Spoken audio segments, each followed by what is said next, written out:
the Natural Man Podcast. Wait, what's your experience been with stress and sleep with your different clients?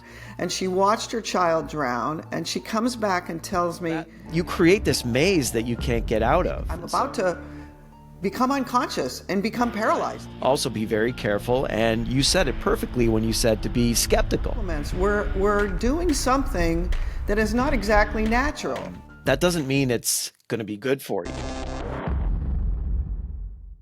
Our guest today is a neurologist who has moved her primary focus to insomnia. We've talked a lot about that issue on this podcast. And after a successful career in neurology, she retired from practice to make time to teach.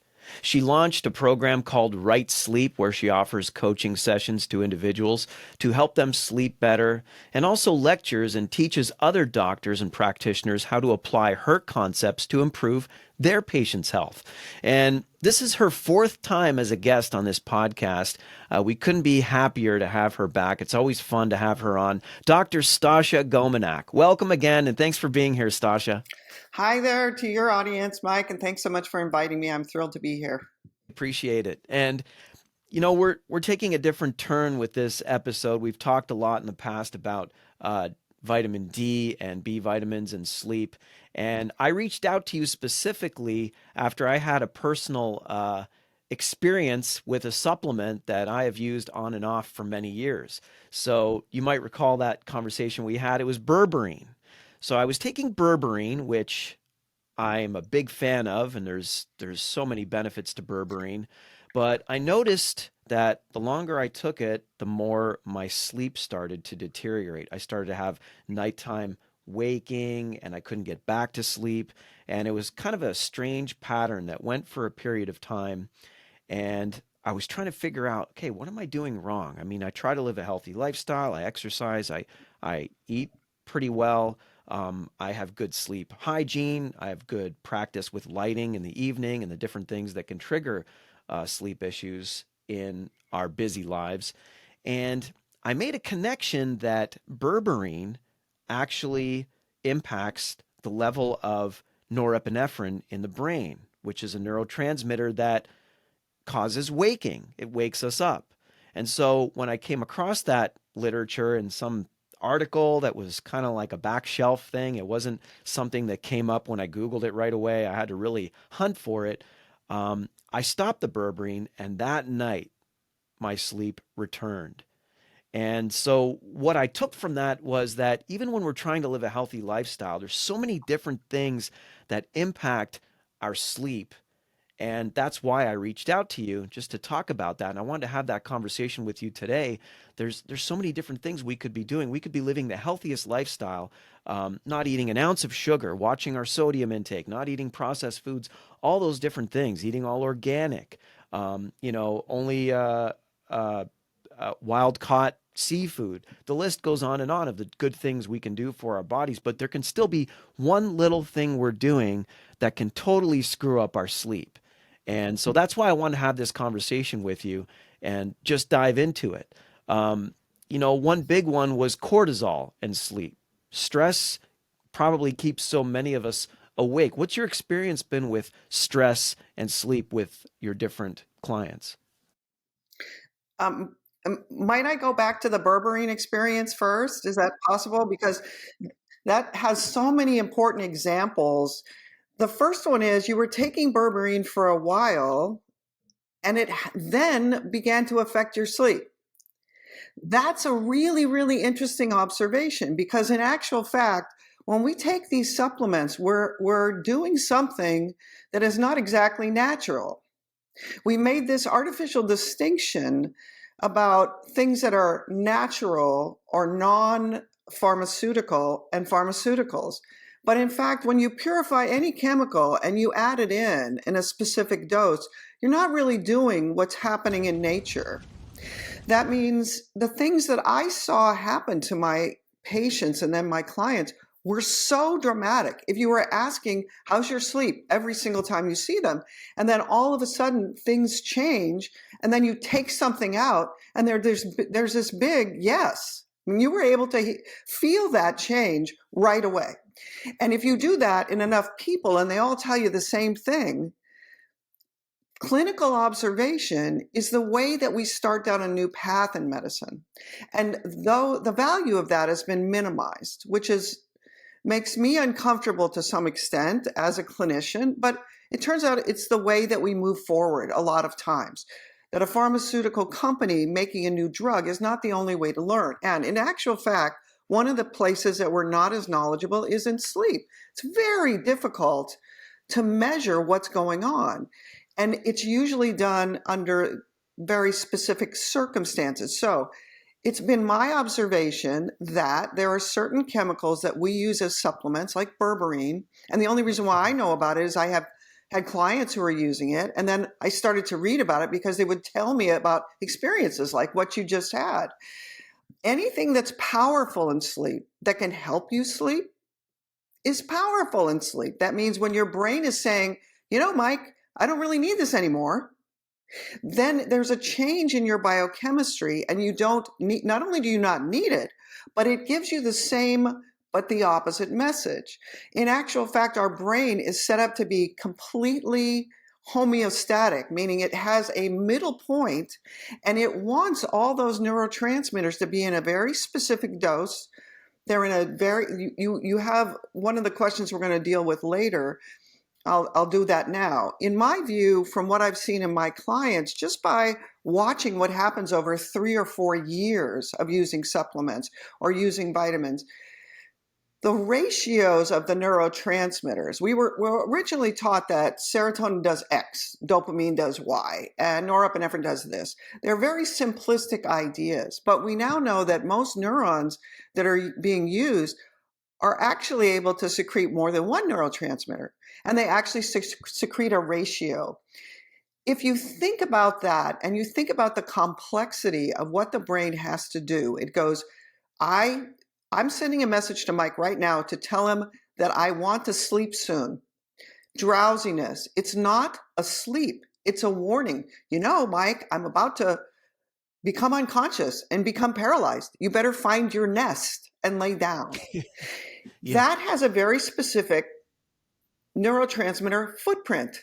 And it's not one neurotransmitter. It's not melatonin. Melatonin is there, but there are probably 10 other ones, maybe 20 other ones that are all in their same ratio.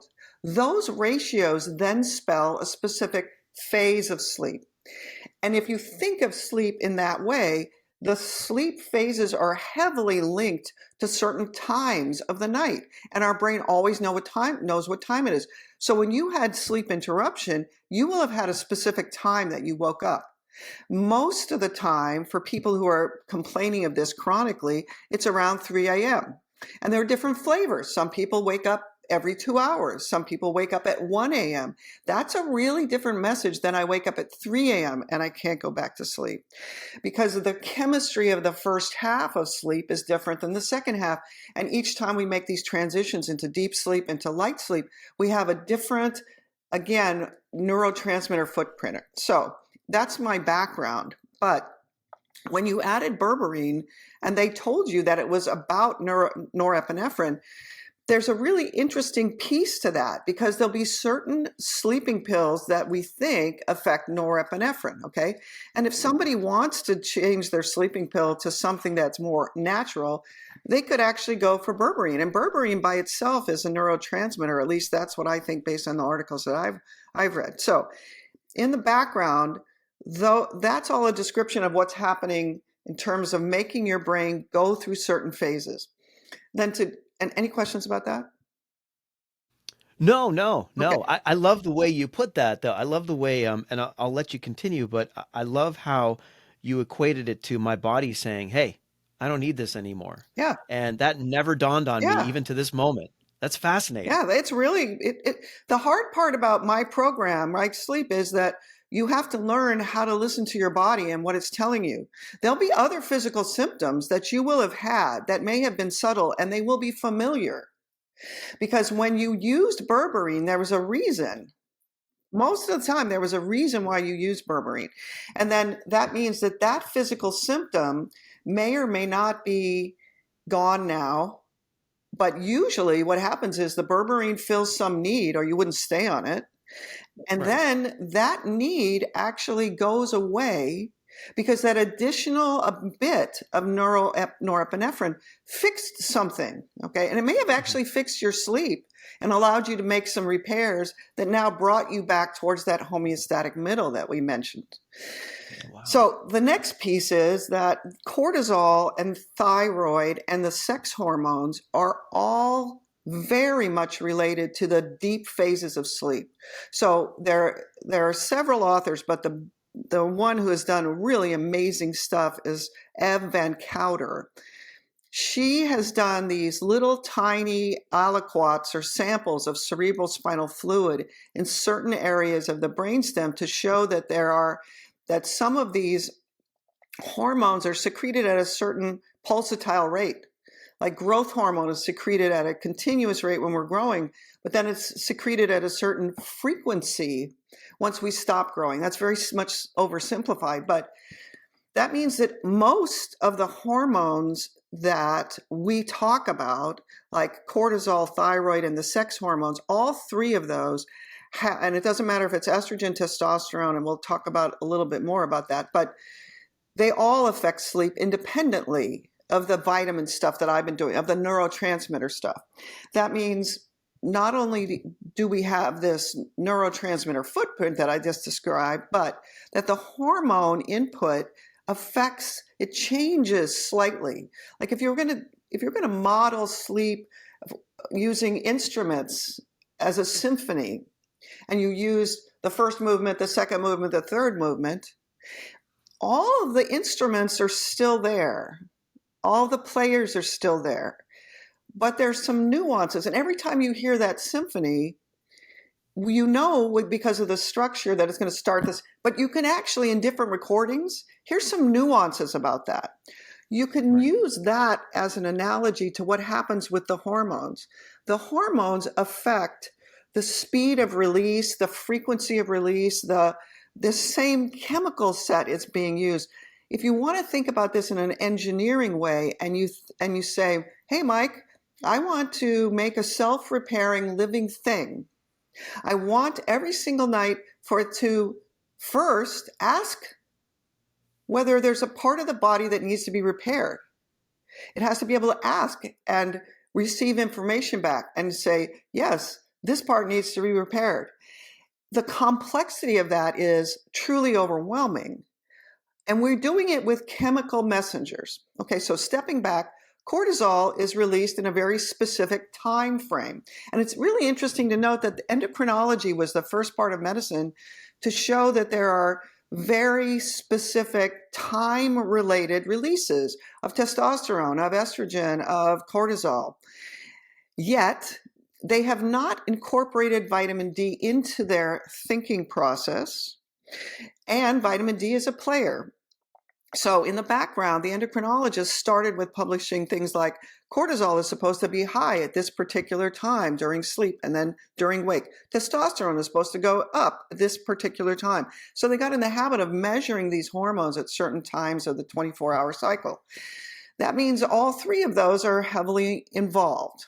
Then I'll add one more complexity, and that is the reason why we're mentioning vitamin D is related to making one of these neurotransmitters, acetylcholine. Vitamin D makes the enzyme, but the B vitamins that we talked about in other lectures makes coenzyme A. Coenzyme A is necessary for making cortisol. Therefore, if you don't have a good vitamin D level and you don't have the right supply of B5 from your intestine, then you also can't make cortisol. That means, yes, there's a certain timing. There's sort of a boss timer in your brain, but the message to make cortisol gets goofed up because the actual primary ability to make cortisol in the adrenal gland gets affected by this lack of coenzyme A also. That means that there were several of my clients when I was doing neurology that would come in and say, I have A, B, C, and D, and also I have adrenal fatigue.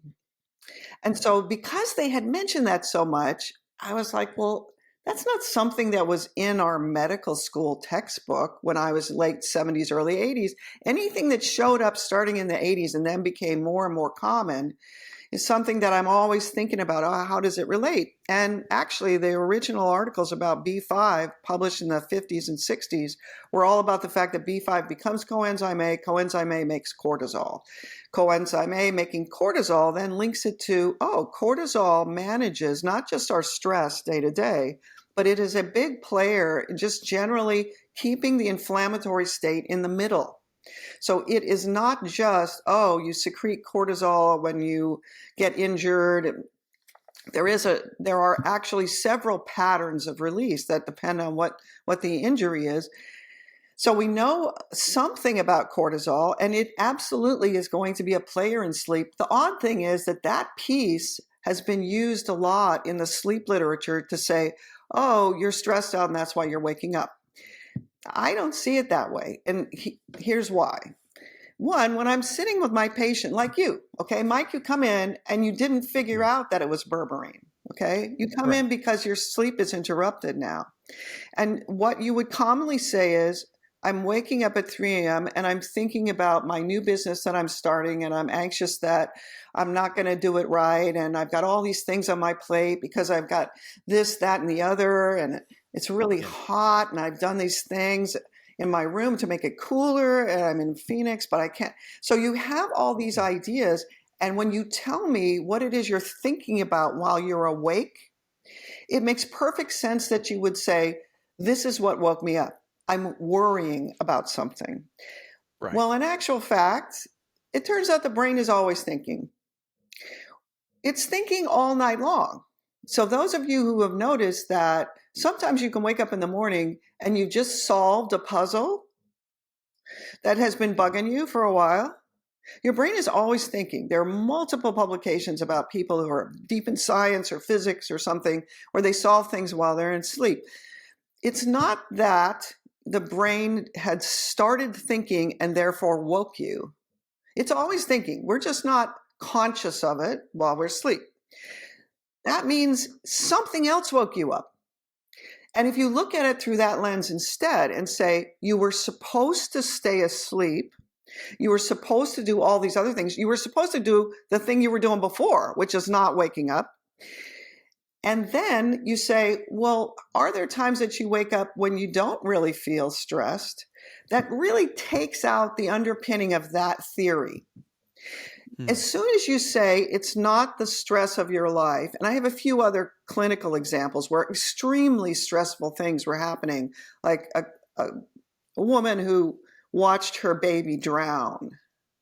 Oh, wow. And she had just adopted 2 little girls and had been trying to get pregnant forever. And she watched her child drown, and she comes back and tells me, you know what everybody keeps asking me is, how's your sleep? Because we expect, that's the most stressful thing that can really happen. You would expect her to be seeing that in her brain every night, that she's there and she can't save her baby. She said, my sleep is great. I feel embarrassed telling you that. I've had other people tell me the same.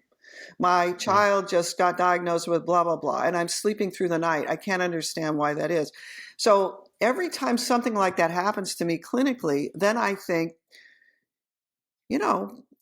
post-traumatic stress syndrome is characterized by waking at the same time every night and reliving the event. Not everybody has that, but that's one of the very distinctive things about it. If you do any sort of intervention that works, and now they've realized that there's a sleep disorder that predisposes, it doesn't matter what kind of sleep disorder you have, but if you're not able to sleep effectively, your ability to resolve the physical experience connected to the memory of everyone being blown up, if you can't detach the physical sweating, heart rate, fear from the event, you can't move on. And one of the things we're doing while we're sleeping is we're actually changing the connections in the brain. And when you do that successfully, not only in right sleep, but in any other intervention, there are other things called EMDR that are psychological things that oddly are about moving your eyes at the same rate as during REM sleep. If you intervene, what the patient will tell you eventually is, I can think of that event but I don't physically react to it. So there's a healing process happening in the brain that happens while we're dreaming. If you put 10 guys in a Humvee and they blow up, the 2 guys that had a pre-existing sleep disorder will be the ones that get post-traumatic stress. That means there's a huge effect, not only do I feel rested, but on our emotional health when our sleep is not normal. It's quite likely that things like cortisol being secreted in the night may be playing a role in that. Okay, that's a very complicated issue, but in my view, it's too simplistic to say, gee, you woke up because your cortisol wasn't right. And that's the same for thyroid. When I have people doing right sleep, D talks directly to the pituitary, which is a little organ in the brain. The pituitary then sends a thyroid releasing hormone and talks to the thyroid. And D has direct interaction with those thyroid releasing parts of the pituitary because that's how we hibernate. So D is the hibernation hormone, and it brings down the metabolic rate of the whole body at the same time. That's what thyroid is about. So it was meant to have that dialogue.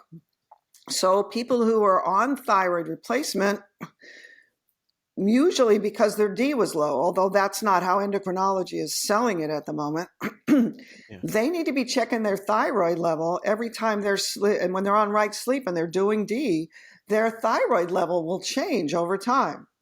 That means any time within, what I've seen in my program is I have a program that's a 1.5 to 2 years, but it doesn't end there. Your brain, every time it starts to repair, especially in people who've had very disrupted sleep for 20 years, it takes 3, 4, 5 years before the hormonal systems begin to operate normally. And it's not through vitamins. The vitamins are tools that are given in the present.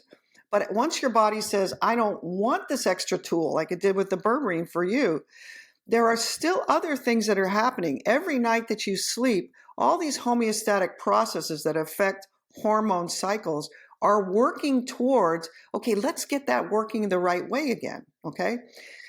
Then the next thing that would be a logical question is, what about menopause for women when they stop having monthly cycles where extra estrogen and progesterone are secreted? Now we're using progesterone to help with sleep in some women in menopause. It's become very common to have lots of emotional upheaval and sleep problems around menopause.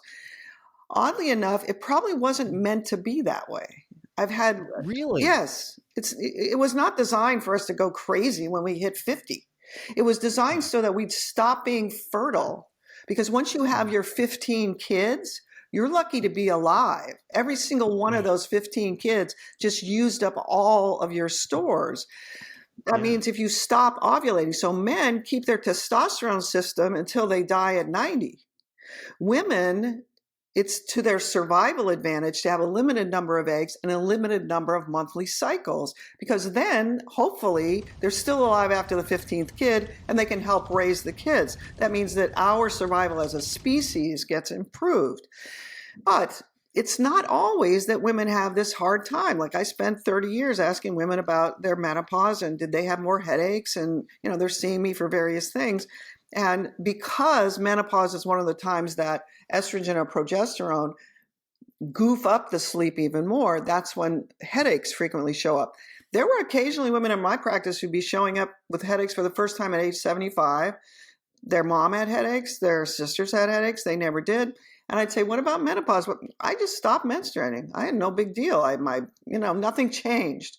To me, once I got into D and sleep, that implied that if your D was good, if you were an outside living human still, and you were still following the same things you've been doing and your D didn't go down, that means you have one less variable affecting your sleep. You could actually fly through menopause without any mood or sleep changes. Now, With just D, just sufficient D levels. Well, no, it's never just D, because that also implies that she never lost her microbiome. Okay. So there's still this assumption in the background that all humans and all animals, for that matter, have a decline in the amount of D they make for the same amount of sun time spent outdoors. And it's supposed to go up and down. It's supposed to go up in this fall and down in the spring. So it's not, the D is never really a major problem by itself. It'll make you sleep more in the winter. That's what it was supposed to do. If you get so low for 2 or 3 years in a row, that's down into the 30s, then your bacteria get really unhappy because they don't have their D supply. And then you lose your microbiome. And it's then that people start to have problems, sleep, and a million other chronic illnesses. So you really have to have both of those. But that used to happen in somebody starting in their 70s. If you were raising all of your own food, there were many assumptions written about paleo diets and things like that are written by people who really don't know what it's like to live in Oklahoma in 1920. Those people had no grocery store. They had only the things that they raised themselves. That means they got really good at canning, which means they boiled everything. They got to a place where they had to preserve food and being careful about which bacteria and why, because it would kill you if you didn't preserve the food correctly. But that means you boiled those green beans until they were gray. It's this idea that we had fresh food all year long. No, that's not really what it was like. You had canned food and you had pork that was in salt and it had gross mold growing on it. We ate things that were rotting foods much more commonly in the past. So it's not that the paleo ideas are all wrong. It's that you have to view the fact that humans have actually lived through multiple kinds of diets. So that means, yes, diet's going to play a role, but it's not the only role. So in the background, if you raised your own food around age 75 or so, and I'm making this up, not because it's not well documented in the literature, but because no one's ever asked.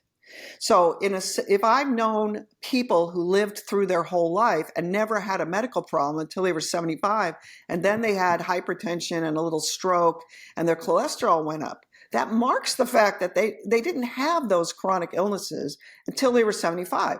And then around 75, they have a little stroke and their family says, Grandma, I don't want you out there picking that okra in your truck farm because you're going to fall down, okay? Then you tend to be more indoors.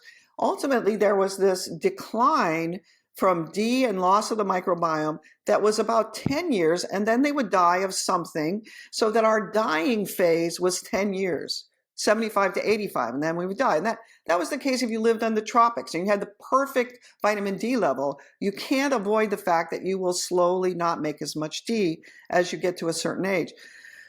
What that means is you can use those people as an example of really the diet that humans were able to survive with. If you look at the Native Americans and what they were able to get and eat, humans can survive a very varied diet.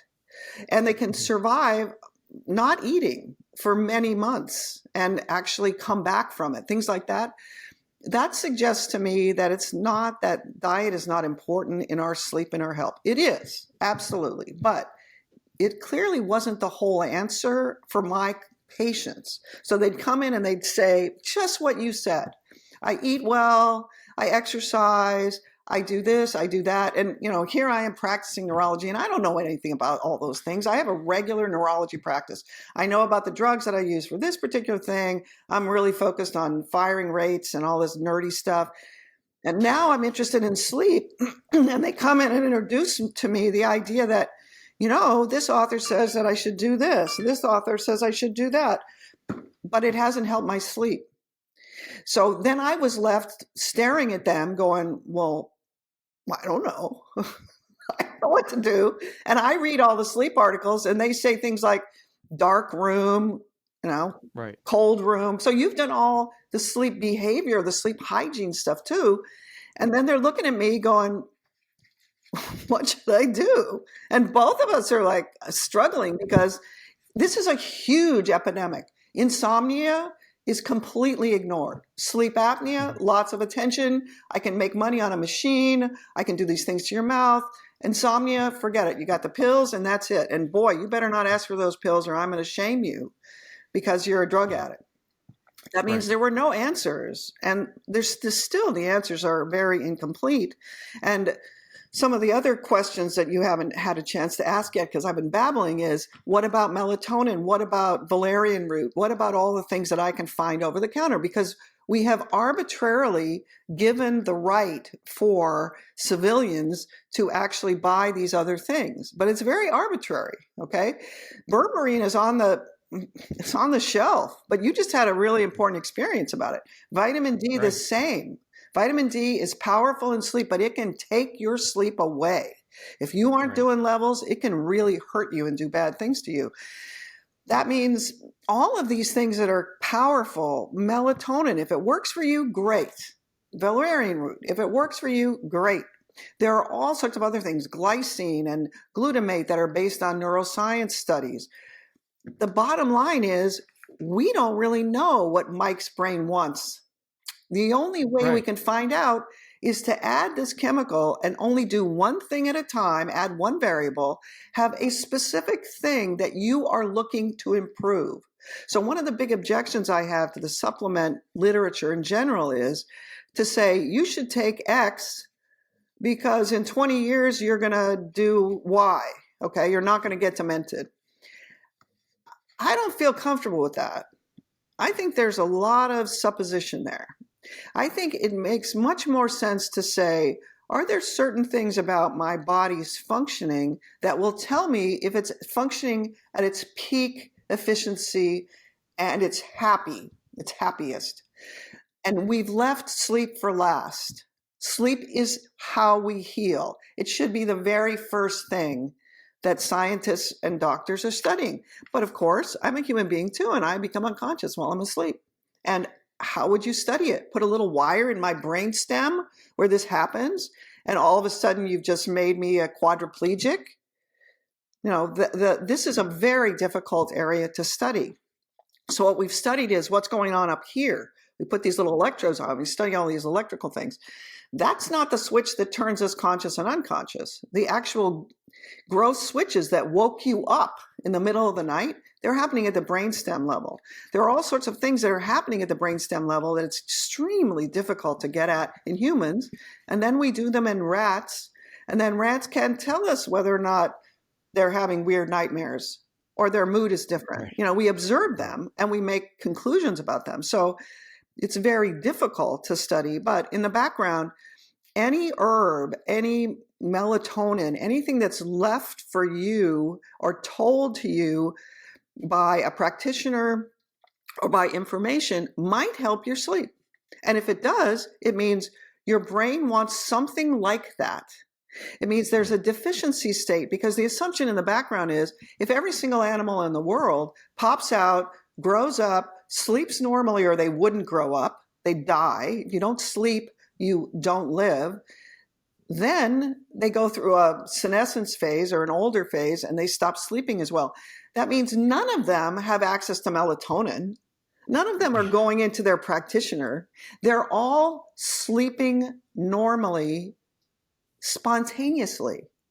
That's like a miracle. This is a self-assembling, self-repairing, living thing that has so much importance, and we tend to lose focus on that when we're talking in doctor phrases or supplements.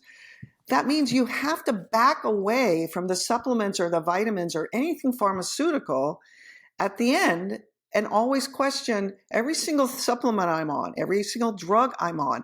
If I'm given it because my blood pressure is off, I guarantee you it's affecting your sleep, because the autonomic nervous system that's making your blood pressure at a certain place is the same nervous system that's running your sleep.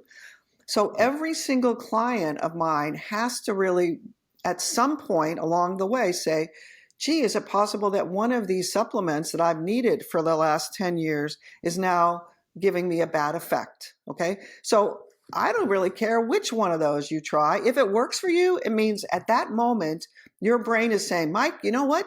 This is just like blah, blah, blah, and I don't have enough at this phase.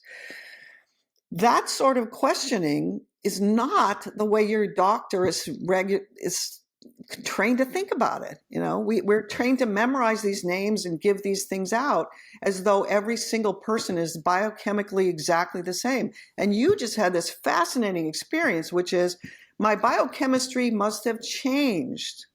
Yeah. We're making the assumption that the berberine tablet didn't change, okay?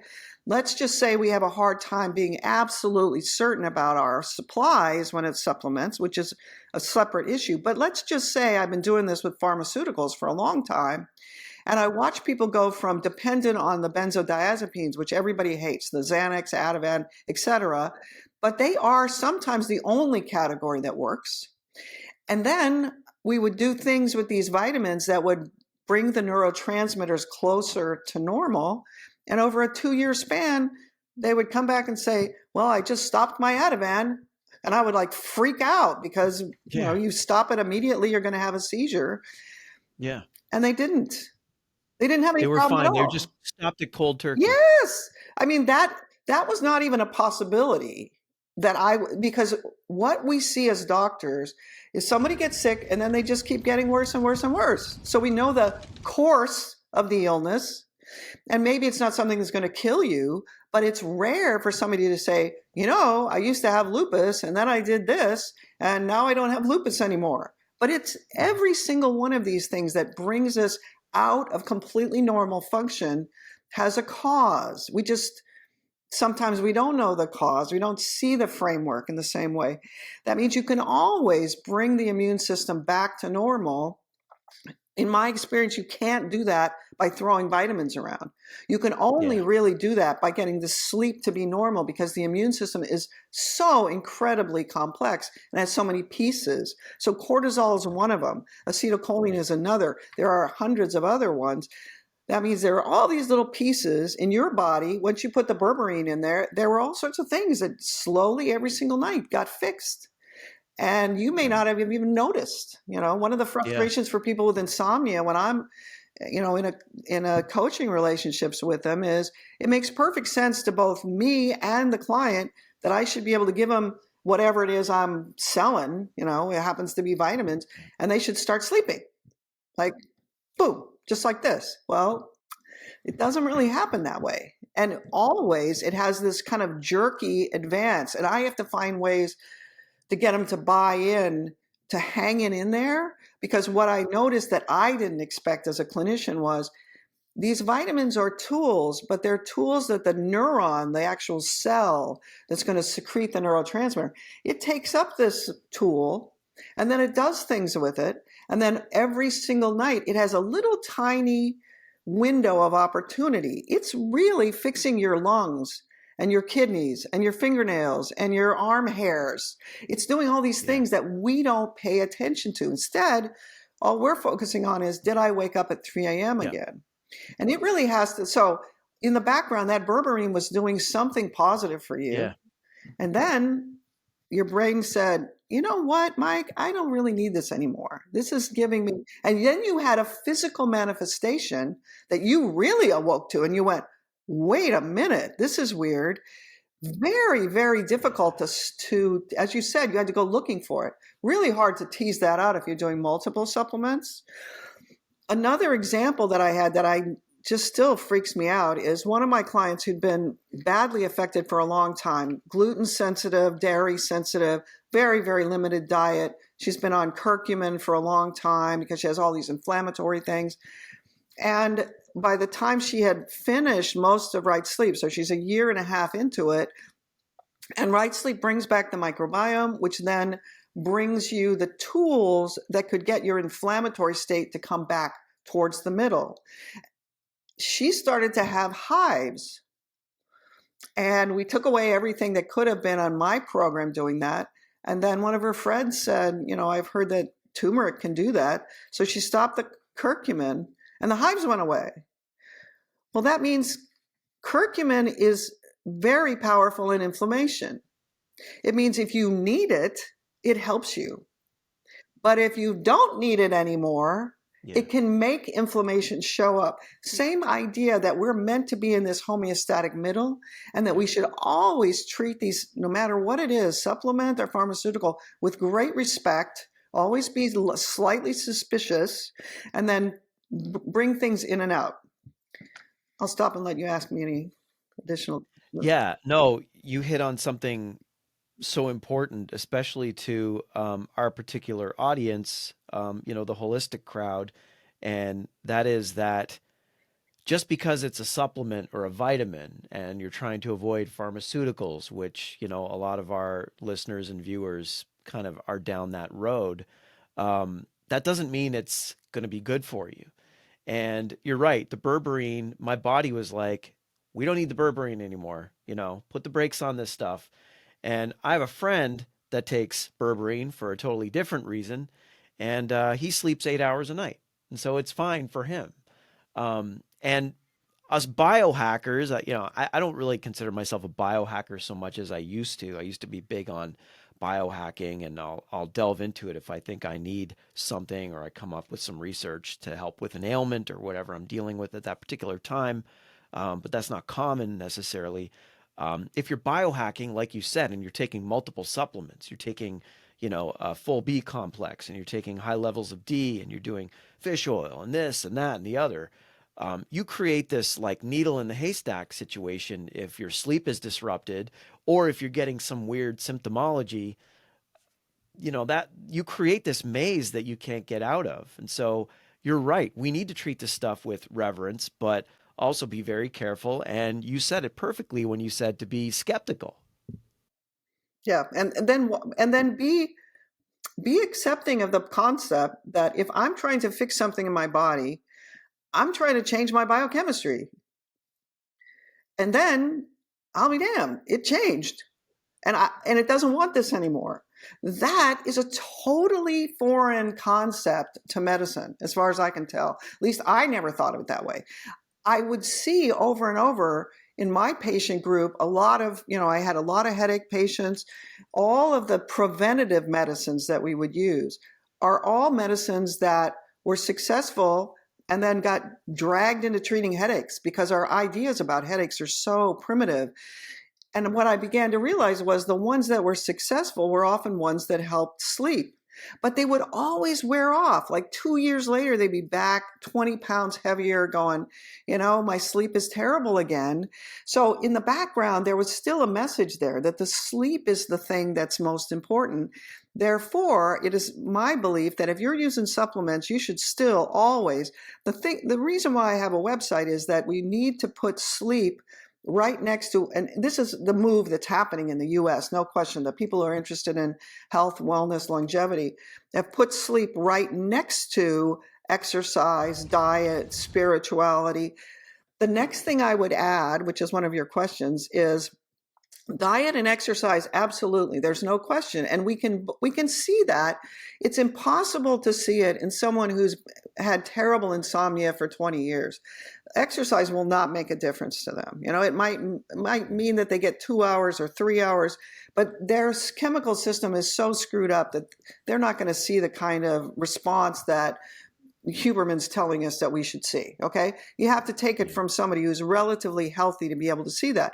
But what I have seen is after doing right sleep and getting things much better, you can't just say, okay, for the next 2 weeks, I'm going to sit at home at the computer and never go outside and think you're not going to have a bad outcome in your sleep and your health. So they're all important, but there's a next piece which connects several of your questions, which is being outdoors.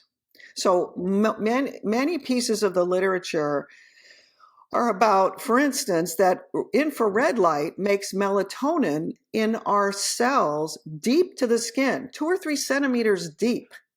That means all of the wavelengths of light, this is coming into your area of interest in EMF, all of the wavelengths of light or energy, because a lot of it's not things that we can't see. All of the energy wavelengths that we experience when we live outdoors are integrated into our biology. Medicine is the most conservative area of science. It's really not even science. It's a practitioner's role. That means if I can't see it, if there's not blood coming out of his nose, I'm not going to think that, carrying the phone is hurting them. That means there are many things about being outdoors that have been affected by our move indoors that we're just starting to clarify. D is just one of those. There is amazing amount of literature that is from a particular guy, Andrei Slominsky, who's oddly enough in a dermatology department, but he's publishing things about infrared, melatonin.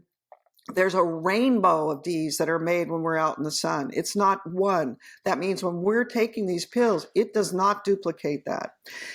That means that one of the things that the trends that's happening now that I think is very important is you add how much time did you spend outside. And even if it's sitting in a protected environment where you aren't directly with the rays of the sun on your skin, you're still getting wavelengths of light or wavelengths of energy that aren't light that are affecting your biology. And we were all evolutionarily completely outdoors for the whole time. I mean, we'd be in a little, stick hut at night, And much healthier, probably. Well, depends on which lens you look through, okay? I think that.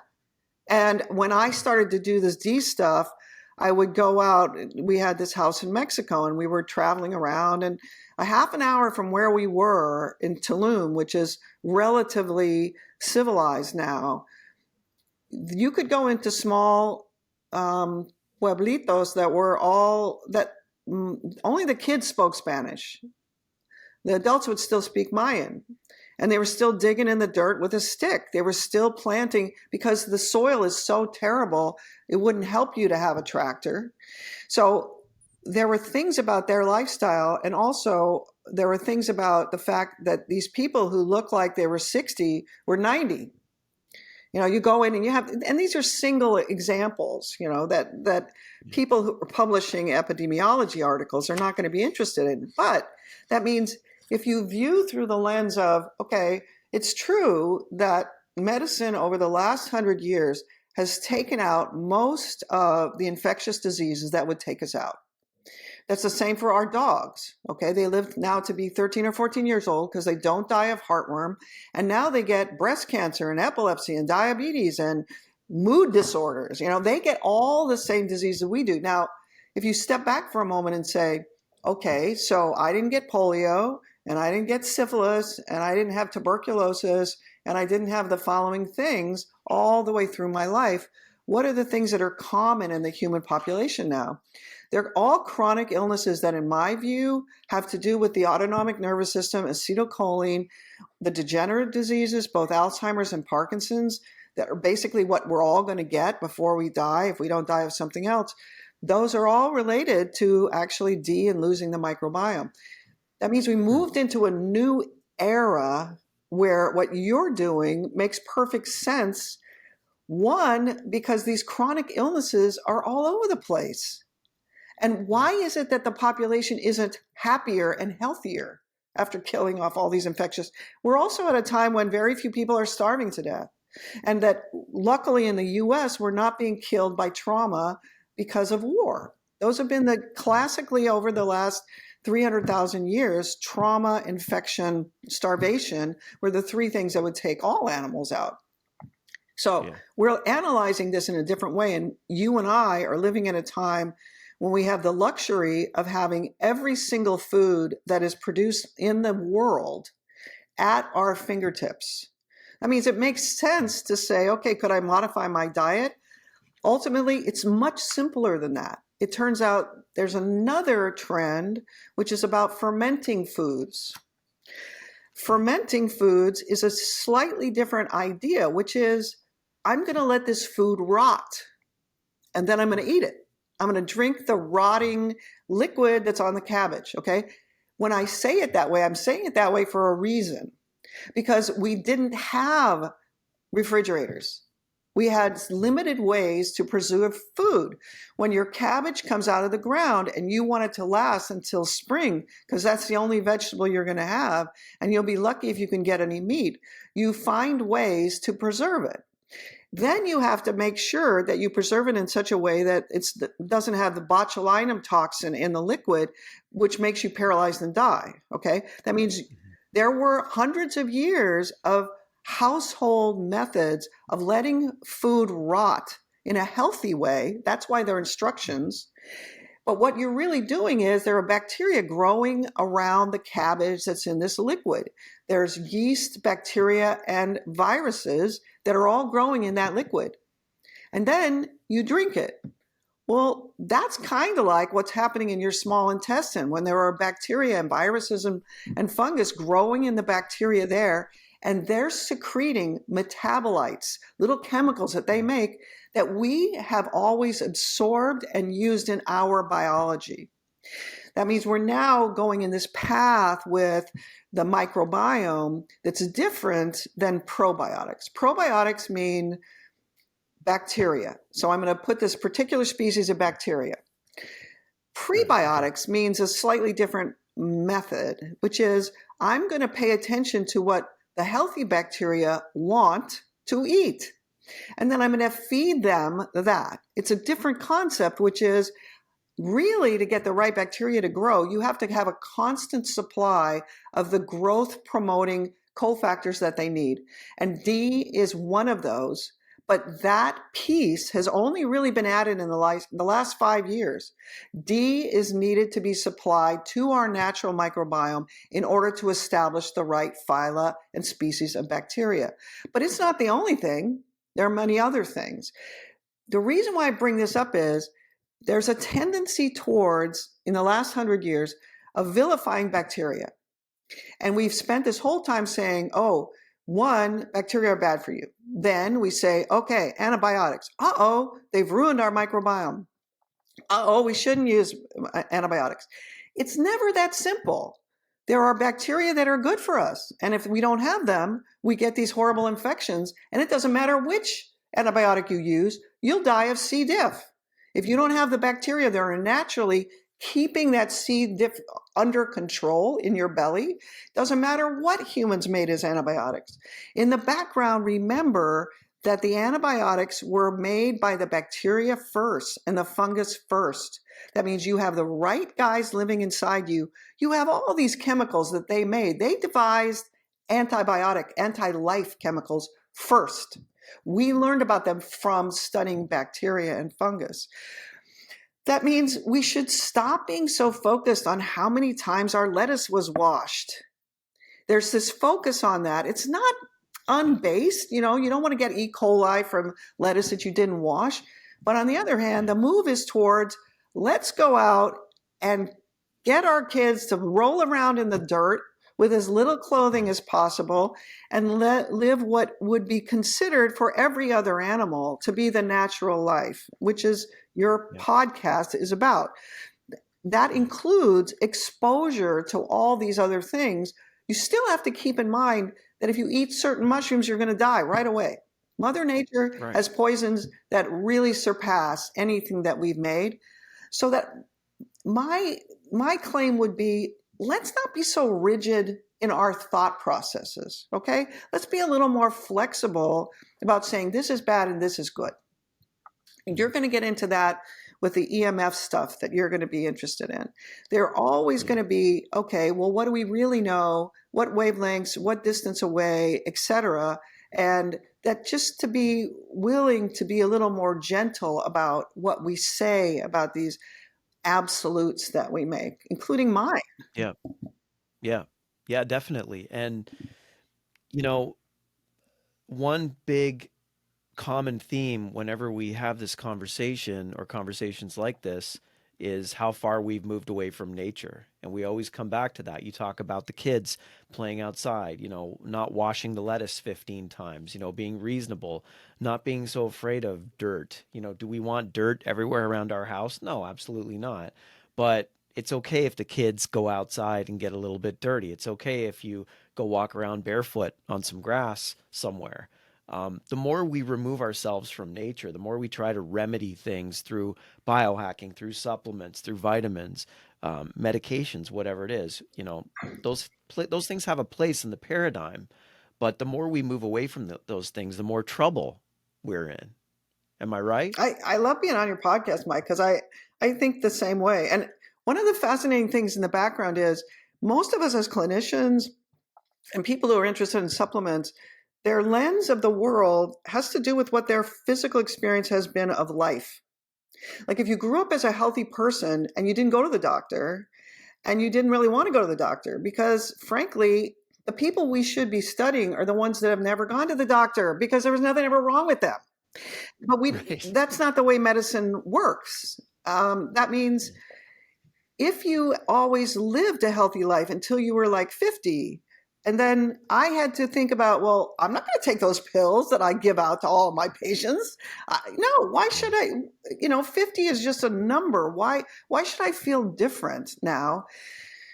I have another close friend who was always sick.